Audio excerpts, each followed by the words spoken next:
Good morning dear students, all of you. उम्मीद करते हैं आप सब बहुत अच्छे होंगे। तो हम लोग जैसे आपसे बताया था कि नेक्स्ट वीडियो बहुत जल्द लेकर आने वाले हैं आप लोग का क्लास 7 का answer question electric current and circuit का स्पेशल वीडियो होगा जो क्लास 7 के लिए होगा। ठीक है, तो हम लोग लेकर आ गए हैं आपके बीच में। तो इसको बिल्कुल आसान से आसान भाषा में समझने का कोशिश करेंगे कि आखिर ये आंसर क्वेश्चन है क्या। देखिए, एग्जाम में बहुत मायने रखता है बच्चों। अभी क्या है कि आपका एग्जाम का समय है, तो एग्जाम के समय में आपको आंसर क्वेश्चन बहुत ज़्यादा मायने रखता है। जितना ज़्यादा आप आंसर क्वेश्चन को मेंशन करके रखिएगा उतना ज़्यादा आपको सुविधा होगा, क्योंकि बाद में आपको परेशानी न झेलना पड़े। इसलिए आप लोग जितना ज़्यादा रिवाइज कीजिए, वीडियो को हमेशा देखते रहिए, जाकि आपको देखते देखते बोलते बोलते सुनते सुनते याद हो जाए। तो हम लोग अपने आसान से आसान वही भाषा वही अंदाज में लौटेंगे नीरज सर के द्वारा, जो कि लोगों को पसंद आए। तो फटाफट आ जाइए क्वेश्चन पे। देखिए, क्वेश्चन नंबर 1 क्या कहता है। क्वेश्चन नंबर 1 कहता है what is circuit diagram.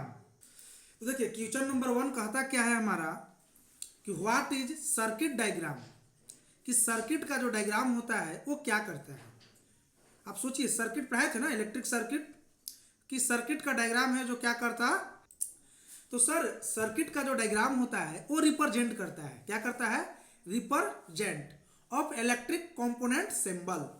Electric component symbol जो होते हैं उसको क्या करता है, रिप्रेजेंट करता है। कौन रिप्रेजेंट करता है, सर्किट डायग्राम।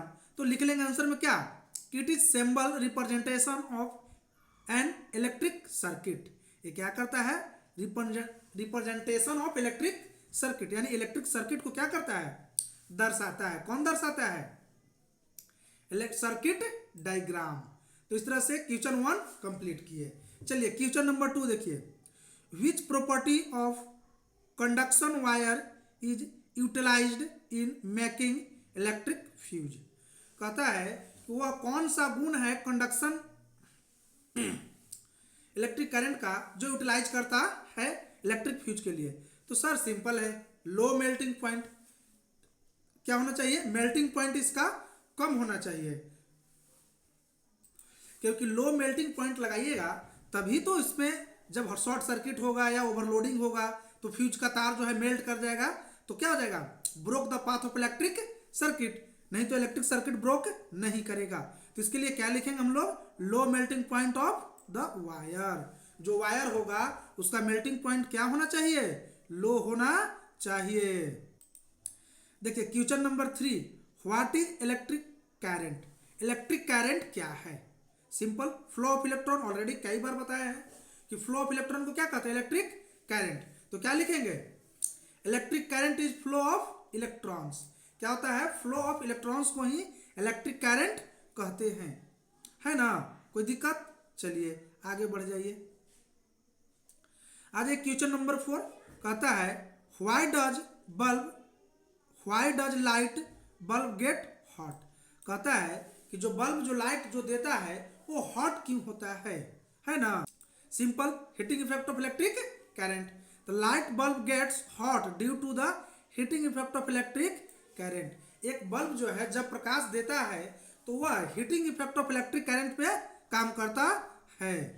तो जब heating effect of electric current पे काम करेगा तो क्या हो जाएगा, बल्ब तो हीट होगा मेरे बच्चों। तो इसीलिए क्या हो जाएगा, heating effect of electric current. Question number 5, who discovered magnetic effect of current. सबको याद होगा, ऑर्स्टेड। बार बार बताए कि मैग्नेटिक इफेक्ट का खोज किसने किया था, ऑर्स्टेड ने किया था सर। बताए थे ना कि मैग्नेटिक इफेक्ट का खोज कौन किया था, ऑर्स्टेड। तो लिख लेंगे, Hans Christian Oersted discover magnetic effect of electric current. ये क्या है, इसका पूरा नाम है। किसका पूरा नाम है, तो ऑर्स्टेड का। ठीक, नेक्स्ट क्वेश्चन कहता है why does a bulb glow. Bulb कैसे जलता है। वाह वाह, क्या बात है कि बल्ब कैसे जलता है। याद कीजिए थ्योरी वाला पेपर, जब इलेक्ट्रिक करंट का थ्योरी चैप्टर पढ़ा रहे थे तो बिल्कुल आपको उसमें एक्सप्लेन किए थे कि एक बल्ब कैसे जलता है, और यही क्वेश्चन आपको यहां पे पूछा गया। आंसर लिख लेते हैं, in the bulb there are thin wire. एक बल्ब के पास क्या होता है, थिन वायर होता है। इस थिन वायर को क्या कहते हैं, फिलामेंट कहते हैं ना, याद होगा ना, बताए थे, कॉल्ड द फिलामेंट। उस पतले तार को हम लोग क्या कहते हैं, फिलामेंट कहते हैं। बताइए बच्चों आप लोग फटाफट कि whose metal that is use in the electric bulb filament, filament को बनाने के लिए किस मेटल का प्रयोग करते हैं, याद होगा सबको, फटाफट सोच लीजिए। सर टंगस्टन, पढ़ाए थे ना कि फिलामेंट ऑफ इलेक्ट्रिक बल्ब में किसका यूज किया जाता है, टंगस्टन का यूज किया जाता है। तो क्या लिखेंगे, tungsten. Which glow and give of light when an electric current pass through it. Sir जब फिलामेंट से इलेक्ट्रिक करंट पास करता है तो क्या करता है, ग्लो करता है, और क्या होता है, इलेक्ट्रिक करंट प्रोड्यूस करता है। ठीक, अब देखिए क्वेश्चन नंबर 7। ठीक, देखिए तो आ जाते हैं हम लोग अपने टॉपिक पे वापस। कहता है कि इलेक्ट्रिक बल्ब में बताया था ना अभी कि लाइट कब प्रोड्यूस करता है, जब इलेक्ट्रिक करंट फिलामेंट से क्रॉस करता है तब क्या होता है, लाइट पास करता है। तो इस तरह से क्या हुआ, क्वेश्चन नंबर मेरा 6 कंप्लीट हो जाएगा। चलिए आ जाते हैं फटाफट हम लोग क्वेश्चन नंबर 7 की ओर। कहता है write some use of battery. Battery का प्रयोग कहाँ किया जाता है, कुछ आपको उपयोग लिखना है। ये तो सिंपल सा क्वेश्चन है सभी बच्चों, आप लोग के घर में भी देखे होंगे सर बैटरी बहुत सा होता है, जैसे टॉर्च में लगा होता है, बच्चों का खिलौना में लगा होता है, यदि आपके घर में टीवी वगैरह है तो रिमोट में लगा रहता है। तो इस तरह से कुछ भी आप लिख सकते हैं समथिंग। ठीक, तो लिख लीजिए जैसे many device such as torch, transistors, toys, TV, remotes, controls use of batteries. ये सभी डिवाइस क्या करते हैं, यूज ऑफ बैटरी करते हैं। क्योंकि अब याद कीजिए आप लोग बैटरी भी पढ़ाए थे, जब चैप्टर पढ़ा रहे थे तो बताए थे कि बैटरी क्या है, तो combination of cell, combination of cell is called battery. तो जब combination of cell is called battery कहते हैं तो सर हम लोग सेल किसे कहते हैं, सिंपल है ना, सेल किसे कहते हैं। तो देखिए याद कीजिए कि cell is a device that it store charge. Cell क्या है, एक डिवाइस है जो क्या करता है, चार्ज को स्टोर करता है। ठीक, अब देखिए तो लिख लिए, आ जाते हैं नेक्स्ट क्वेश्चन, क्वेश्चन नंबर 8। कहता है which wire used in electric heater and why. कहता है कि इलेक्ट्रिक हीटर में किस तार का प्रयोग करते हैं और क्यों। बहुत पिटेंगे, बहुत पिटाइएगा आप लोग, याद कीजिए बताए थे ना नाइक्रोम, कि nichrome is metal that is use in the making wire of electric heater, iron, geyser. ये सब क्या है, इलेक्ट्रिक डिवाइस है जो heating effect of electric current पे काम करता है। तो जो heating effect of electric current पे जो काम करता है इसमें किसका प्रयोग किया जाता था, तो याद होगा सभी को कि सर नाइक्रोम पढ़ाए थे। तो लिख लेंगे आंसर में, nichrome wire is used in electric heater because it has a high melting temperature. Sir क्यों यूज करते हैं, because it has high melting point, क्योंकि यह बहुत उच्च तापमान पर गलता है।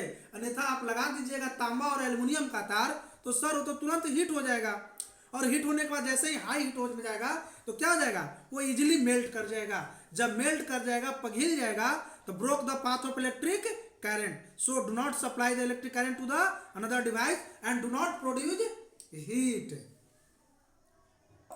अब आ जाइए क्वेश्चन नंबर 9। कहता है what is filament. What is filament, filament क्या है, आंसर लिख लीजिए। देखिए फिलामेंट तो पढ़ा है ना, बल्ब के अंदर होता है, क्या करता है, प्रोड्यूस करता है क्या, लाइट। कब, जब इलेक्ट्रिक करंट क्रॉस करता है तब।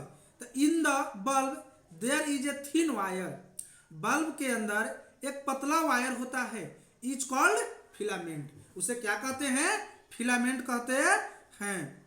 विच glow when an electric current pass through it. क्या होता है कि जब उससे इलेक्ट्रिक करंट पास करता है तो क्या होता है कि सर वो ग्लो करता है, and that it produce light. ठीक मेरे बच्चों, तो आ जाइए क्वेश्चन नंबर 10। और ये क्वेश्चन नंबर 10 क्या है, हमारा लास्ट क्वेश्चन है, किस चीज का, शॉर्ट आंसर। तो शॉर्ट आंसर टाइप क्वेश्चन का लास्ट वीडियो में आ गए हैं आप लोग। कहता है is it possible for a wire to melt and break pipe. कहता है कि कोई तार को मेल्ट करना और टूटना पॉसिबल है, why, yes, because that it produce heat. वो क्या करता है? हीट प्रोड्यूस करता है। देखिए लिख लेते हैं, yes if is a large current pass through a wire the wire many become so heat that many even melt and break. Sir जब वायर से मेनी लार्ज ऑफ करंट यानी अधिक क्षमता का इलेक्ट्रिक करंट को पास कराएंगे तो क्या करेगा? आगे पढ़ाएंगे आप लोग के रेजिस्टेंस के बारे में।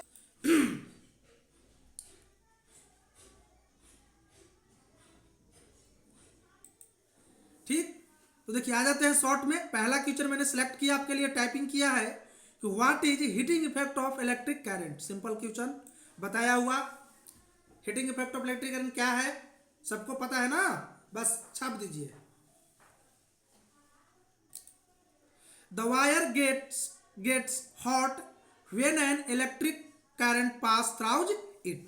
जब किसी तार से इलेक्ट्रिक करंट को पास कराते हैं तो क्या होता है? हीट होता है। This is the heating effect of electric current. इसी को हम लोग, यही प्रक्रिया को heating effect of electric current कहते हैं। चलिए ना, आ जाइए मैं तुरंत क्वेश्चन नंबर 2 पे। Who inverted electric bulb. Electric bulb को इन्वर्टेड कौन किया? तो the credit of invention of the electric bulb is usually given to Thomson Alva Edison. Thomson Alva Edison क्या किया था? इलेक्ट्रिक बल्ब का विस्तार किया, खोज किया, उसी को इसका थ्राउज जाता है। Throws other before him had worked on it, क्योंकि वह इसी पर काम कर रहा था। ठीक, आ जाइए क्वेश्चन नंबर 3 में। What are the use of heating effect of electric current. कहता है कि heating effect of electric current का यूज क्या है। आपके घर में देखे बहुत सा अप्लायंस है, अभी ठंडा का मौसम है, पानी गर्म करना है किससे?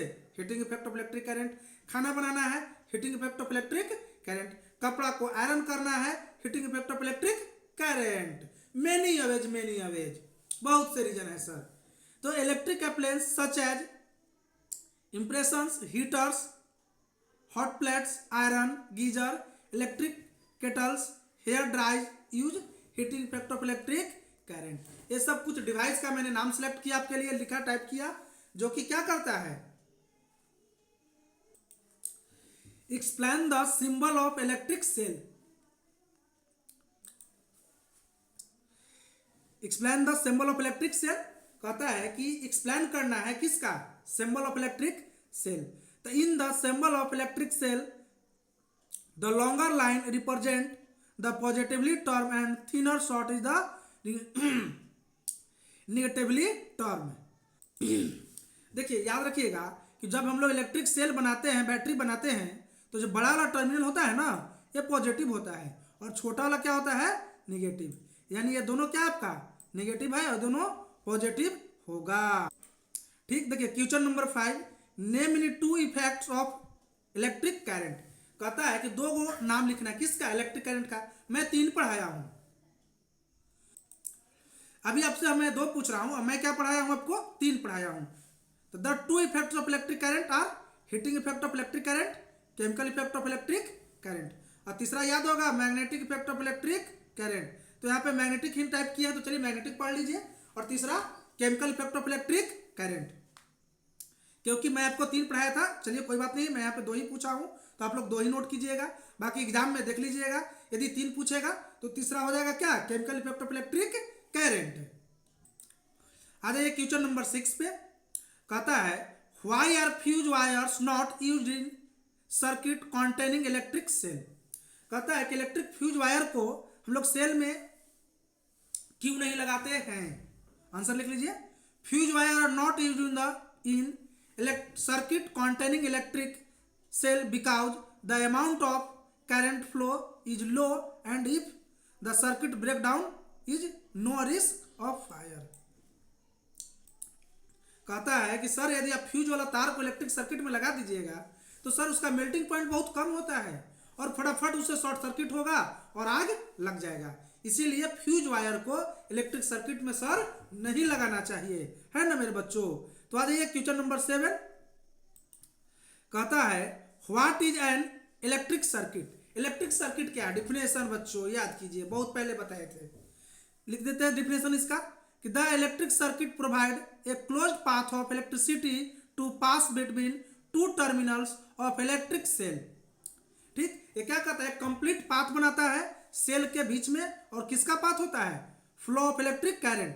The bulb glow only when current flow through the circuit. Bulb जलता है कब, जब सर्किट से इलेक्ट्रिक करंट पास करता है तब, है ना। तो आ जाइए क्वेश्चन नंबर 8 को देख लीजिए, तो क्या कह रहा है, लिखा है we could not see filament in electrical appliance give reason. कहता है कि हम लोग फिलामेंट एलिमेंट को नहीं देख पाते हैं, है ना। कहता है we could not see element in the electrical appliance give reason, कि जो तत्व हैं उसको हम लोग इलेक्ट्रिक अप्लायंस में नहीं देखते हैं। व्हाई, क्या कारण है सर, कारण तो है। We could not see element in electric appliance because electric appliance such as mixing heaters, hot plates, iron geysers, electric kettles, hair dry have element inside them. इसके ऊपर एलिमेंट लगाते हैं क्योंकि बैड कंडक्टर करने के लिए, है ना। तो आ जाइए फटाफट क्वेश्चन नंबर 9 में, why used bulb does not glow. कहता है why A used bulb does not glow, कभी क्यों ऐसा हो सकता है कि बल्ब ग्लो ना करे। हाँ सर हो सकता है। दिस बल्ब इज फ्यूज्ड, यह बल्ब क्या है, फ्यूज्ड है। So the filament of electric bulb does broken, filament of electric bulb क्या हो चुका है, टूट चुका है, इसीलिए वो सर वह बल्ब ग्लो नहीं करेगा। तो लिख लीजिए a break in the filament of an electric bulb means break in the path of current between the terminals of electric cell. Therefore fused bulb will not glow as current does not pass through the filament। जब आप fused bulb को लगाइएगा तो current जो है one terminal to another terminal तो जाएगा नहीं, तो सर बल्ब कहाँ से जलेगा, नहीं जलेगा। तो कह सकते हैं कि सर बल्ब एक कंडीशन में नहीं जलेगा, कब, जब बल्ब का फिलामेंट टूटा होगा तब, क्योंकि जब फिलामेंट टूट जाएगा तो जो करंट मिलेगा वह one terminal to another terminal नहीं पहुंचेगा। चलिए आ जाइए फटाफट क्वेश्चन नंबर 10 में, कहता है sometimes the cell are placed side by, then how are the terminals of the cell connected. ठीक, there are usually a thick wire of a metal strip. ठीक, तो देखिए usually thick wire of a metal strip connecting positive terminal negative terminal next cell. कहता है कि जब आप कोई दो गो सेल लीजिएगा और उसको जोड़ना होगा, आपको क्या करना है, जोड़ना है। तो याद रखिएगा कि जब आप तार से जोड़िएगा तो हमेशा उल्टा लीजिएगा। क्या उल्टा लेना है, तो देखिए मैं करना क्या है कि जब सेल का पॉजिटिव टर्मिनल लीजिएगा तो दूसरे को निगेटिव टर्मिनल में जोड़ेंगे, और दूसरा का निगेटिव टर्मिनल तीसरे के पॉजिटिव टर्मिनल से जोड़ेंगे, है ना। तभी तो इलेक्ट्रिक करंट पास करेगा one terminal to another terminal, है ना। तो इस तरह से इसको सॉल्व किया।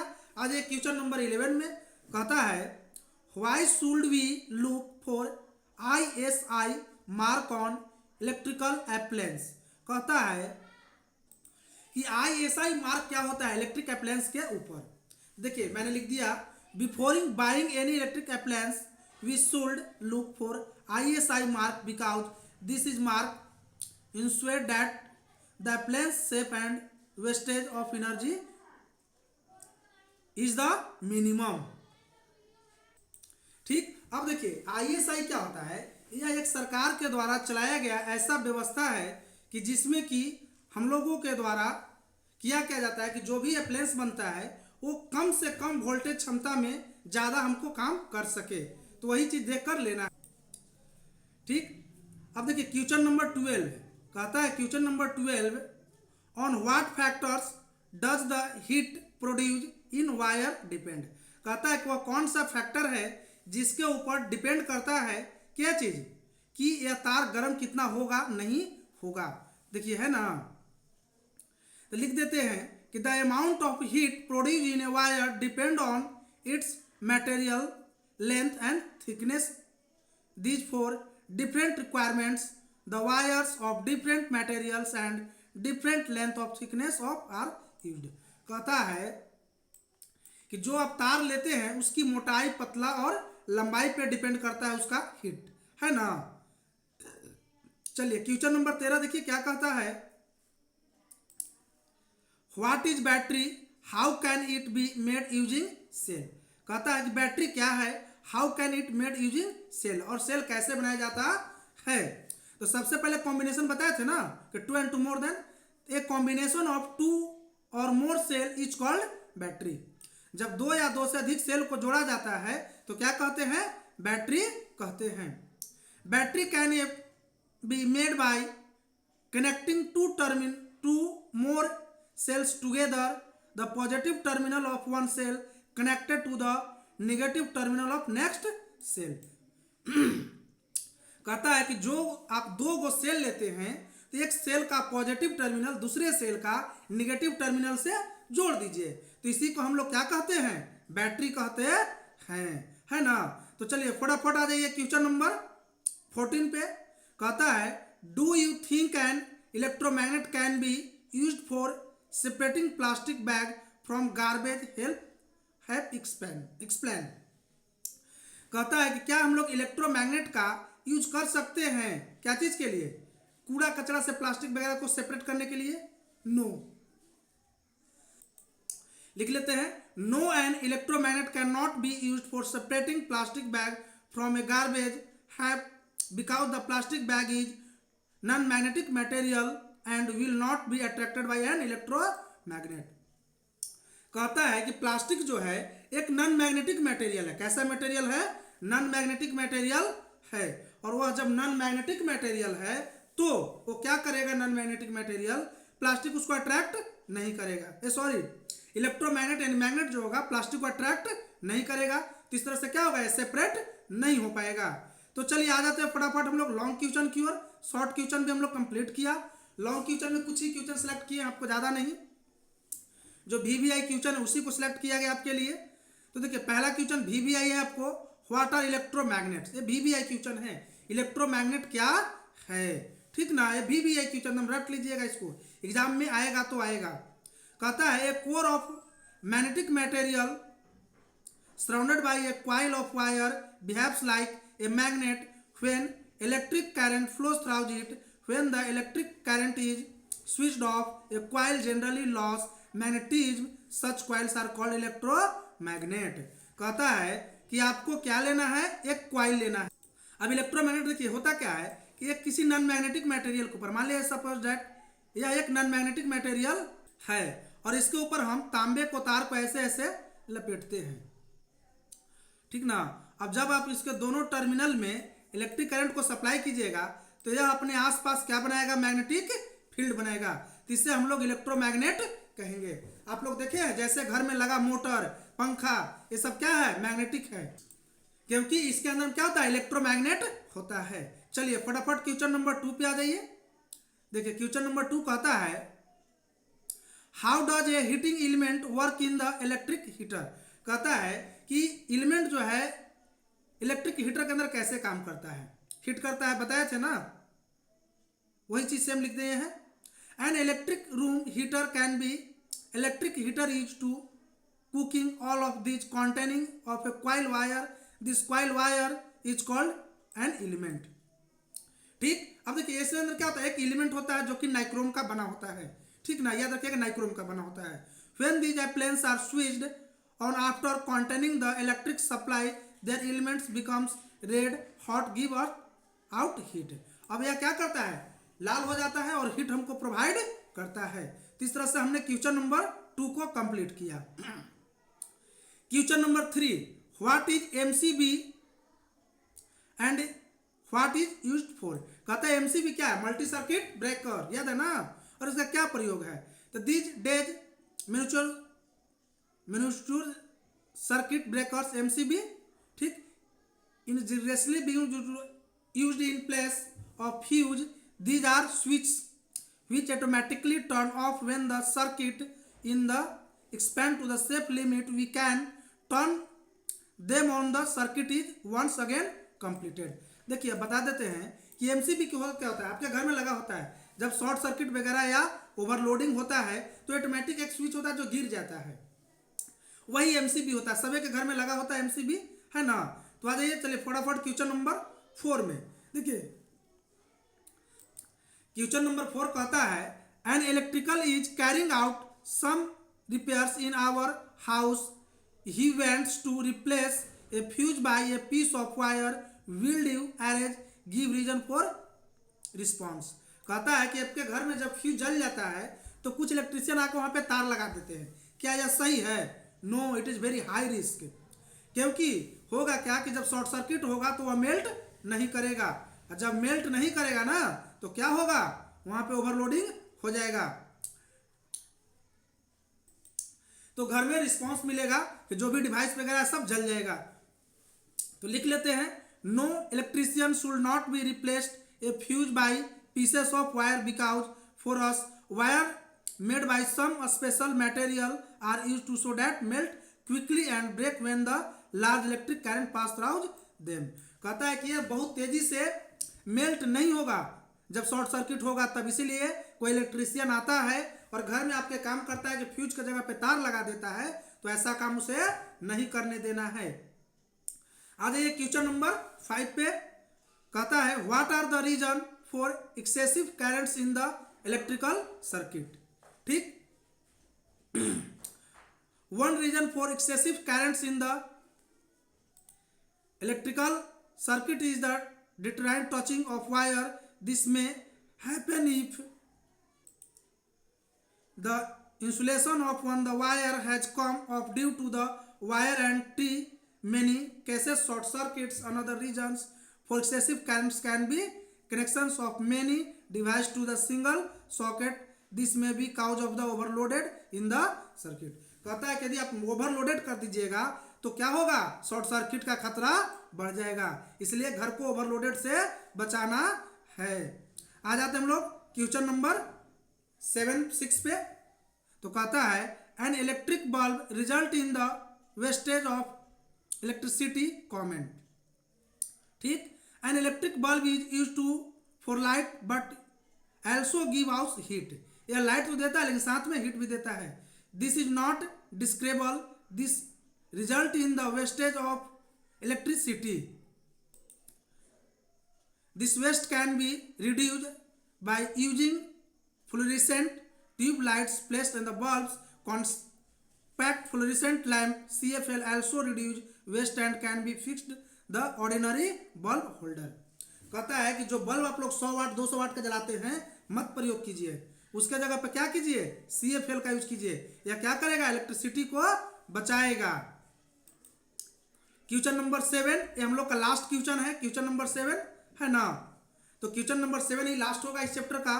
कहता है what is the use of electric fuse. Electric fuse का यूज क्या है, VVI क्वेश्चन है। In all buildings fuse are inserted in the all electrical circuit. There is a maximum limit on the current which can be safely flushed through the circuit. Be accident can current exceed the safe limit, the wires many becomes overheated and many away cause fire. If the poor fuse are the circuit in the wheel below of the brake circuit, a fuse the safety device which the prevent damage electric circuit and possible fires। ठीक, कहता है कि यदि fuse ना रहे तो कभी भी आपके घरों में आग का खतरा है। ये क्या करता है, फ्यूज करता क्या है कि जो ओवरलोडेड करंट आता है यानी उसकी क्षमता से जो अधिक करंट आता है तो उस क्षमता को क्या करता है, वो ब्रेक कर देता है, यानी फ्यूज टूट जाता है और हमारा घर क्या होता है, सेफली और बच जाता है। जो भी इलेक्ट्रिक अप्लायंस और सभी होते हैं वो सब सेफली बच जाते हैं। तो याद रखिएगा कि यदि आप घर बनाते हैं, कहीं भी आपका घर हो, यहाँ तक कि घर में एक मेन फ्यूज और बोर्ड के अंदर बोर्ड फ्यूज होना जरूरी है मेरे बच्चों। ठीक, तो इसी के साथ ये वीडियो खत्म हुआ। और आप लोग याद रखिएगा, जैसे पिछले वीडियो में मैंने बताया था कि देखिए आप लोग लाइक और शेयर भूल जा रहे हैं, तो लाइक और शेयर मत भूलिए मेरे बच्चों, क्योंकि आप लोग का मेहनत ही मेरा फल होगा। आप लोग जितना ज़्यादा मेहनत कीजिएगा, आप अपना रिजल्ट के लिए तैयारी में लग जाइए मेरे चैनल से। उम्मीद करता हूँ कि आपका एग्जाम में 99 का 100% क्वेश्चन इस मेरे चैनल के द्वारा कराया जाएगा। आप लोग अपने चैनल के माध्यम से आप लोग अपने वीडियो पर ध्यान दें और लाइक शेयर तो भूले ही ना भूले मेरे बच्चों। ठीक है, चलिए मिलते हैं नेक्स्ट वीडियो में।